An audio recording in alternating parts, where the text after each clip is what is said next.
I was already sweating in my only suit when the call with Sophia came through, meant to calm me down but doing the exact opposite. Her voice was tight, rushed, a kind of whispered panic. "Okay, Mark, just remember the plan," she said. "When my father asks what you do not say you own a garage. You say you are in specialized automotive management. And if my mother asks about your hands, you tell her you've been doing some recreational woodworking. Whatever you do not mention the words engine oil or transmission fluid." I tried to make a joke of it even though my chest felt tight. "Sophia, honey, I am a mechanic. It's what I do. It's who I am. I built my business from the ground up. I'm proud of it." "I know you are," she whispered, and for a moment the sharpness left her voice, replaced by a kind of soft ache. "And I'm proud of you. But they're different. They won't understand. Just for me, Mark. Just for tonight. Can you please just play the part?" I sighed. I would do anything for her, even wear this ill-fitting suit that made me feel like I was pretending to be someone else. "Fine," I said. "For you." I scrubbed my hands raw with a stiff brush, knowing the grease would never truly leave the creases of my skin. Then I got into my old pickup, polished so carefully it shone like new, and drove. The city gave way to suburbs, the suburbs to rolling hills, and soon I was passing the kind of estates that made you wonder if you'd accidentally driven onto the set of a period drama. For once I was going to be early. A tiny victory. I checked my watch and almost allowed myself a breath of relief. But then I saw her. On the shoulder, a masterpiece stood wounded, a two-tone 1960s Rolls-Royce Silver Cloud, its great hood yawning open in distress. Beside it was a woman, elderly, elegant, and utterly out of place on the side of a country road. Tweed jacket, pearls, silver hair so perfectly styled it looked untouched by the breeze. She stared at the engine with the same frustration I'd seen on countless faces, though hers was regal, dignified even in annoyance. A voice in my head hissed, sounding exactly like Sophia. "Keep driving. You cannot be late today." But then another voice, the truer one, cut through. "That's a classic. That's history. And she looks like she's about to have a miserable day." I groaned at myself and pulled over. Leaving my jacket behind, I walked up slowly. "Trouble, ma'am?" I asked, keeping my tone gentle, non-threatening. Her eyes were sharp, assessing. She glanced at my shirt and tie as though weighing whether I was someone to trust. "It just stopped," she said finally, her voice crisp, cultured. Made a rather dreadful clunking sound and then a great deal of smoke. "My driver was supposed to follow me, but he seems to have gotten lost. Mind if I take a look?" I asked. "I know a thing or two about these old engines." She studied me for a long moment, then inclined her head. "Be my guest."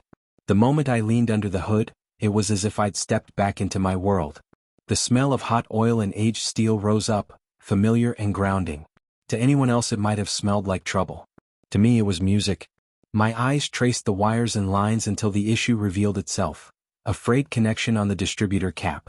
"It's just a loose connection, ma'am," I said. "I can have it patched up and running in about 20 minutes. I hesitated, glancing down at my shirt. "It's going to get a little greasy," I admitted. A small smile tugged at her lips, wry and amused. "Young man, if you can make this beautiful old beast run again, I do not care if you have to cover yourself in mud to do it." That was all the permission I needed. I fetched my small emergency toolkit from the truck and set to work. My hands moved with practiced ease, stripping the wire, reconnecting it, and wrapping it carefully with electrical tape.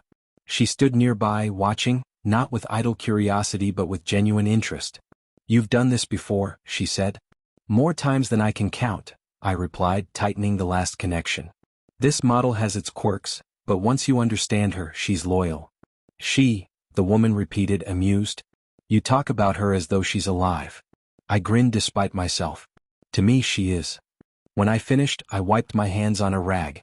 "All right, ma'am. Try her now." She slipped behind the wheel, turned the key, and the engine roared back to life, deep and powerful. The look on her face, pure joy, unguarded, was more rewarding than the sound of the purring motor. "Young man," she said, her smile radiant, "you are a miracle worker." "How can I possibly repay you?" she asked, her cultured voice softened now with genuine warmth. "Just knowing she's running again is all the payment I need," I said, my heart full. "You have a wonderful day, ma'am." "You as well," she replied, her intelligent eyes lingering on mine a moment longer than I expected. With a final nod, dignified and grateful, she shifted the car into gear. I stood there and watched as the magnificent Rolls glided down the road, regal once more. She looked every bit the queen in her newly resurrected chariot. For a few seconds a warm pride filled me. The kind of pride that comes from doing the right thing. But it collapsed almost instantly when I glanced down at my hands. Black streaks of grease carved into every crease and under every nail. My shirt was marked, my trousers stained. I looked at my watch. The pride froze in my chest. I was an hour and 5 minutes late. The sun was dipping low, burning orange behind the trees, mocking me with how quickly time had slipped. Dinner had begun long ago. I tried to rehearse what I'd say. "I'm so sorry, sir." There was an elderly woman, a real emergency, a classic car. The words sounded pathetic in my head, flimsy excuses no one would believe, least of all people like the Prescotts. Sophia had warned me, they valued appearances above everything. And here I was, filthy, late, and looking like I'd crawled out from under a tractor. The Prescott estate rose before me, announced by 2 towering stone pillars. No gate. They didn't need one. It was a silent boast of old money confidence. The long white gravel drive crunched under my tires as it curved through manicured lawns and perfect rows of trees, until the mansion appeared in full view. Mansion, no other word fit. A sprawling 3-story Georgian manor with dozens of tall glittering windows, each one glowing like lanterns on a massive ship. I parked my pickup at the far edge of the circular drive, outnumbered by sleek German sedans gleaming under the last of the daylight. My truck, my pride, suddenly felt like a dinghy moored among yachts. For a long moment I sat frozen, gripping the wheel, trying with a crumpled paper napkin to scrub the grease from beneath my nails. The black only smeared darker. Futile. "This is it," I whispered to myself, forcing my hands to still. I stepped out, the gravel crunching loudly under my boots, and made the long, lonely walk to the great front door. The brass bell echoed with a hollow, sonorous chime that seemed to rattle around the vastness of the house. I stood waiting, nerves pounding in my throat. At last the door swung open. Sophia stood there, framed in the golden light of the entryway. The hope I'd seen in her eyes on our last video call was gone, replaced by horror. "Mark," she whispered, her eyes wide as they took in my state. "Oh my God, what happened to you? Are you okay? I tried calling you, I was so worried." "I'm so sorry, Soph," I said, my voice thick with apology. "I can explain. I was on my way and there was this old woman on the road. Her car had broken down and I felt I had to stop and help her. But I never finished." 2 figures appeared behind her, stepping forward into the porch light. Richard and Eleanor Prescott.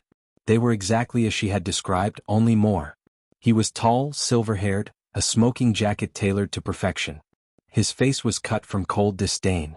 She was elegance embodied, pearls at her throat and diamonds flashing at her ears, her expression one of practiced, effortless disapproval.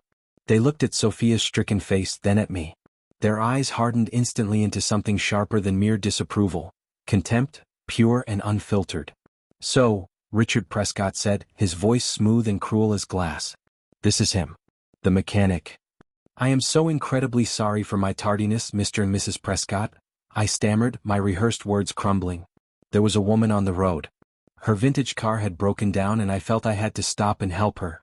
Richard lifted a hand, cutting me off as though I were an underling. His tone was final. "We do not care for your excuses, young man. Punctuality in our world is not a suggestion. It is the baseline requirement of respect. A requirement you have clearly failed to meet on this, our very first meeting." Eleanor stepped forward, her eyes raking over me like knives. They fell to my hands, blackened with grease. A cruel little smile touched her lips. "Sophia told us you were a man who works with his hands," she said sweetly, her voice dripping with venom. "I see you've made no effort to hide the fact." "How?" She paused, savoring it. "Charmingly rustic of you." I stood frozen, their disdain slamming into me like a shotgun blast. Words deserted me. Richard's voice cut in again, low and commanding. "I think it's best if we reschedule this visit, Mark." He didn't even look at me. His eyes were on his daughter. "Perhaps for a time when your friend can present himself with a modicum of the dignity we expect in this house." Then he turned his back on me. Final. Dismissing me like a servant who'd overstayed. The taste of defeat was bitter, sharp in my mouth. I had failed them, failed Sophia. I gave her one last look, heavy with apology, before turning toward the darkness, each step heavier than the last. And then, just as I placed my foot on the edge of the grand porch, the sound came. It was a sound I knew intimately, the deep, beautiful, and profoundly familiar rumble of a classic V12 Rolls-Royce engine. My breath caught. That noise had lived in my dreams since boyhood, low, smooth, and resonant, like a cathedral bell hidden beneath polished steel. A pair of bright headlights swept across the manicured lawn, blinding in their suddenness, and caught the four of us frozen on the porch. For a moment, I stood like a man caught in a dream, my hand on the railing, my heart giving a single hopeful leap. I knew that sound. I knew that car. The magnificent two-tone silver cloud glided to a whisper-quiet stop behind my old, battered pickup truck. The contrast was almost comical, decades of wealth and prestige purring to a halt in the shadow of rust and dents. No one moved. Richard and Eleanor Prescott stared, their faces a grotesque mix of bewilderment and annoyance. They had been about to savor their triumph, my humiliation, their superiority sealed. But this interruption cracked that moment in two. Beside me, Sophia's expression shifted from despair to a tense, questioning curiosity. Then the driver's door opened with a click as precise as clockwork.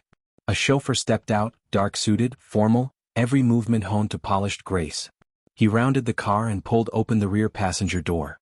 What emerged first was not a figure, but a hand, an elegant, pale hand crowned by a massive sapphire ring. The stone seemed to drink the porch light and return it as something colder, sharper. Slowly, regally, the woman stepped out. The woman from the side of the road. The stranded motorist I had helped, still vivid in my mind, grease and grit mixing with the faint lavender of her perfume. Eleanor was the first to shatter the silence. Her voice came out a squeak, sharp with shock. "Mother? What are you doing here? And in that old thing? I told you the driver would pick you up in the town car." The woman didn't even glance at her. Matilda Prescott, Sophia's grandmother, the matriarch, the one whose name seemed to hover like an unspoken law in this house, swept her gaze across the porch. I followed her eyes as she catalogued the scene. Richard's stiff, angry posture, Eleanor's flustered guilt, Sophia's tear-streaked face, and then finally me, grease-stained, disheveled, my suit wrinkled and my hands still carrying the memory of cold metal. She moved forward, brisk, purposeful, each step making the very air tremble. Richard and Eleanor, who only minutes ago had played the imperious lords of their manor, now seemed like chastened children waiting for rebuke. She stopped at the base of the steps. Her gaze fixed on me, unwavering, sharp enough to pierce but not cruel. She studied me as though weighing more than appearances, lingering on the dirt at my knee, the oil beneath my nails. I braced myself, yet her look wasn't judgment. It was analysis, measured, considering. A smile touched her lips then, slow, knowing, full of a humor only she understood. And something else, something I was only just beginning to recognize. Respect. "Respect, Richard," she said, her voice cutting through the silence like a struck bell. "Eleanor." The command in her tone made them stiffen. She raised her jeweled hand, gesturing at me. "This young man, whom you seem so eager to throw off your property, just spent the better part of an hour lying on the cold, damp shoulder of a country road to fix my car. After your perpetually reliable driver apparently decided to take a wrong turn to another continent." Richard swallowed, his voice uneven. "Mother, we didn't know. He arrived an hour late for dinner and he faltered, groping for words. "He's a mess." Matilda's eyebrow arched, her expression sharpened with dangerous amusement. She dismissed his protest with a flick of her hand. "A mess? No, Richard. This is not a mess. This," her eyes flicked to my grease-stained clothes, then back to his pale face, "is the mark of a man who is not afraid of real work. A man who stops to help a stranger, even when it makes him late for a very important meeting." She turned, her gaze like steel, on Eleanor. "A measure of character, Eleanor. One that no amount of money or status can buy. A quality that seems to be in desperately short supply in this household lately." Her words struck like hammers in the silence. Richard's lips worked without sound. Eleanor's eyes darted, searching for footing that wasn't there. Then Matilda faced me fully, her eyes warming as though the cold edge she'd used on her children no longer applied. "You have my deepest gratitude, young man," she said, her voice steady, carrying the weight of sincerity. "You possess a rare and valuable skill. And rarer still, the kindness to use it without expectation of reward." Before I could stammer out thanks, she reached for my arm. Her hand, surprisingly strong, closed around it in a gesture so public, so deliberate, it made my in-laws flinch. "Come along, Mark," she said, her smile now radiant, delighted. "I seem to have arrived just in time to save you from what was about to be a dreadfully boring and judgmental evening. You will join me for dinner." Stunned, I let her guide me up the steps. My head swam. One moment I had stood disgraced, an intruder in their world. The next, I walked on the arm of the one woman who could make kings and CEOs tremble. The interrogation I had feared had dissolved before it began. But as I glanced back at Richard and Eleanor, pale and horrified, I realized something new. The trial was not over, it had only changed hands. And now, my imperious in-laws were the ones standing in the dock. I walked through the grand, imposing doorway of the Prescott mansion, no longer as a supplicant, no longer as a disgraced, tardy guest who had arrived in oil-stained clothes, but on the arm of the one woman whose authority here was absolute. The air inside was cool and heavy with the scent of beeswax polish, old money woven into the very walls, and beneath it all the mouth-watering aroma of roasting duck drifting faintly from the kitchens. In the vast marble foyer stood a butler so tall and thin he seemed carved from ivory. I would later learn his name was Henderson. His eyes, flicking down to my grease-stained hands and dirty suit, betrayed the briefest flicker of horror before smoothing back into a mask of perfect neutrality. "Matilda, you've returned?" Henderson murmured, his voice low and reverent. "Yes, Henderson," Matilda replied briskly, cheerful yet commanding. She tightened her hand on my arm, a public declaration of allegiance. "This is Mr. Mark O'Connell. Please set another place at the table, at my right hand." For the smallest moment, Henderson's eyes widened. The seat at the matriarch's right hand was the place of honor, a position I would later discover Richard Prescott had coveted for years. Without a word, Henderson inclined his head and disappeared with silent efficiency. Behind us, the once mighty Richard and Eleanor Prescott trailed in silence, stripped of their grandeur, following in the wake of their mother like chastened children. Sophia walked behind them, her face lit with dawning awe, her lips pressed together in a suppressed, joyous laugh that danced in her eyes. The dining room opened before us, a chamber so absurdly grand it seemed designed to intimidate.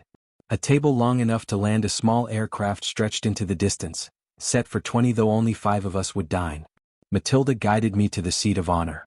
I sat, my heart pounding, feeling not like a grease-stained mechanic but like some bewildered commoner mistakenly crowned as a visiting prince. Dinner began. Yet what followed was no meal, it was theater. A performance staged with quiet brutality and Matilda as its masterful director.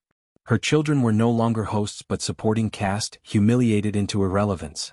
490 surreal, satisfying, terrifying minutes, she ignored them completely.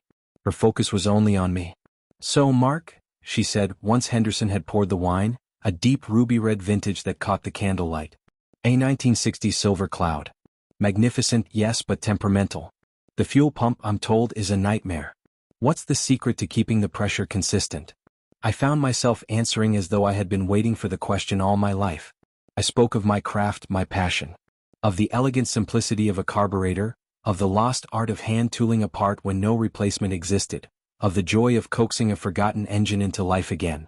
Words poured from me not like the talk of a laborer but like that of an artist describing the medium he loved. And she listened. Truly listened. Her sharp blue eyes never wavered from my face, her questions intelligent, probing, genuine. Across the table Richard's patience snapped. His voice rose, brittle with strain.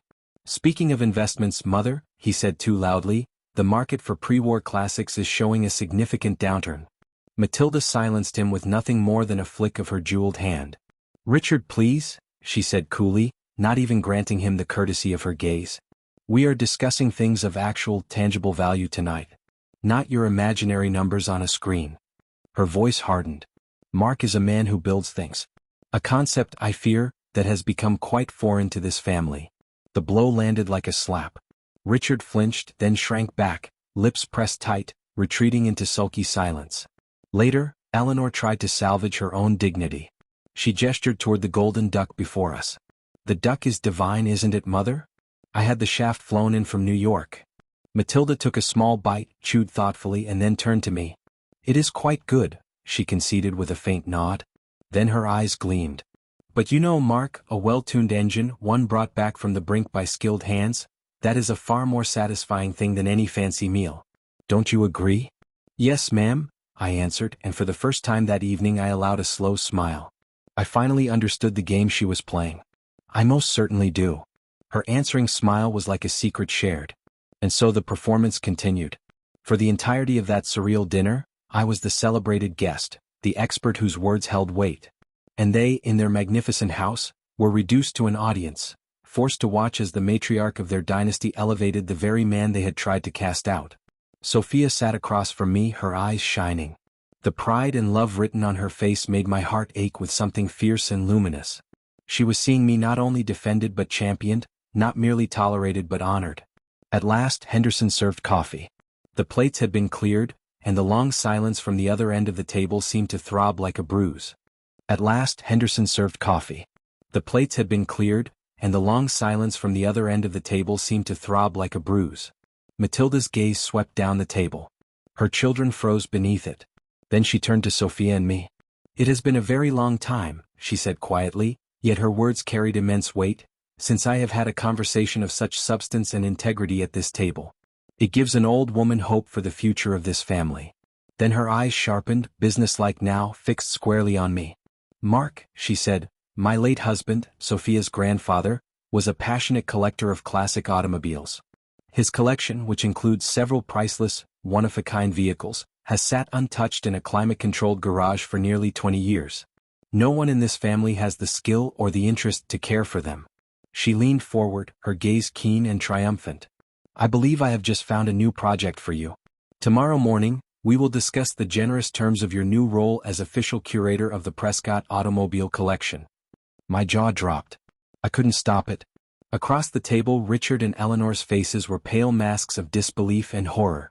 She hadn't merely approved of me. She had chosen me. She hadn't just welcomed me into the family. She had given me a job, a purpose within their own world, and the keys to a priceless piece of their history. The greasy mechanic they had once tried to throw out of their house had just been put in charge of the family jewels. The silence in the grand dining room after Matilda Prescott's announcement was a thing of beauty. It wasn't a silence of simple tension. It was the deafening sound of my in-laws' world being turned upside down, completely and irrevocably. I looked across the table at Sophia. The look on her face, pure, radiant, triumphant love, was something I would cherish for the rest of my life. She wasn't only happy for me. She was vindicated. The man she loved, the man her parents had dismissed as a dirty, unpresentable commoner, had just been knighted by the Queen herself in their own dining room. I glanced at Richard. My future father-in-law looked as if he had been physically struck, his mouth opening and closing without sound, like a fish gasping for air. Eleanor was even worse, a statue of pale horror, her wine glass frozen halfway to her lips. They had lost, and in their own home. They had been completely and utterly outmaneuvered. My voice finally broke through the silence, though it came out shaky and far more humble than I wanted. "Ma'am? I don't know what to say. That is an incredibly generous offer. I would be honored." "Nonsense," Matilda replied with a dismissive wave of her hand, though her eyes twinkled with fierce delight. "It is not a generous offer, Mark. It is a practical one. I am saving a priceless piece of my late husband's history from slowly turning to dust at the hands of people who see it only as a number in a ledger. I can tell, see the soul in the machinery. That is a skill that cannot be bought." Hours later, Sophia and I finally rose to leave after a long, wonderful conversation with Matilda about the glories of the 1930s Duesenberg engine. I had felt alive in a way I hadn't in years, every detail of gears, pistons, and history spilling from me with an eagerness Matilda matched with her own stories. But in the grand foyer, my in-laws made their last desperate stand. "Mother, you cannot be serious," Eleanor hissed, her voice low and furious. "You are not actually planning to give this grease monkey access to Father's collection. It's a priceless piece of our family's heritage." Matilda turned to her, and in an instant the warm, grandmotherly woman I had spent the evening with disappeared. In her place stood a figure of such cold aristocratic authority that even I involuntarily stepped back. "Eleanor," she said, her voice like ice, "let me be perfectly crystal clear. This family's heritage is not in its cars or its houses or its stock portfolios. This family's heritage is supposed to be in its character, a quality this young man has displayed in abundance and a quality you and your husband," she gave Richard a withering glance, "have shown a shocking lack of tonight." Her eyes softened again as she turned to me. "Mark has my complete and total confidence. He is a man of skill, decency, and kindness. He is a welcome and much-needed addition to this family. You will show him the respect he has earned. Do I make myself clear?" "Yes, Mother," Eleanor whispered, her face pale, her eyes fixed on the floor. Matilda smiled at me again. "Henderson will give you the keys to the West Garage in the morning, Mark. Have fun." The months that followed were nothing short of a quiet revolution. Our wedding was a beautiful, joyful affair. My in-laws were there, their smiles strained, but their behavior impeccably polite. They were terrified of Matilda, and it showed. The day after our honeymoon, Sophia and I walked into the fabled West Garage together. It was like stepping into a cathedral. Dusty and silent, yes, but filled with the greatness of a century of machines. Pre-war Bugattis, classic Ferraris, ancient American muscle cars. It was heaven. A lifetime of work. A project of pure joy. And now it was my responsibility, my purpose. I never again had to pretend to be a man of automotive management. Matilda herself insisted that I invite the in-laws to the garage, to walk them through my restoration work, to explain the intricate mechanics of a carburetor with my hands still covered in honest, noble grease. It was her own quiet, sustained, and brilliant form of revenge, on my behalf. One evening, months later, Sophia and I took one of the restored cars, a beautiful 1965 Jaguar E-Type, for a drive through the countryside. The sun was setting, the air cool. My beautiful wife sat beside me with a look of pure contentment on her face. As I drove, I thought back to that first terrible night. The dread, the fear, the way I had been ready to hide who I was just to win their approval. And yet, in the end, it had been one simple act of kindness, the act of a mechanic stopping to help a stranger with her car, that had won me everything. My vindication was never in their humiliation. It was in the truth I now lived every day. I hadn't been accepted in spite of who I was. I had been welcomed, celebrated, and ultimately triumphant because of it. I had stayed true to myself. And in doing so, I had found not just Sophia, but a far better family, grease stains and all. Love this story? Like, share, and subscribe for more epic audio adventures. Stay curious and keep listening.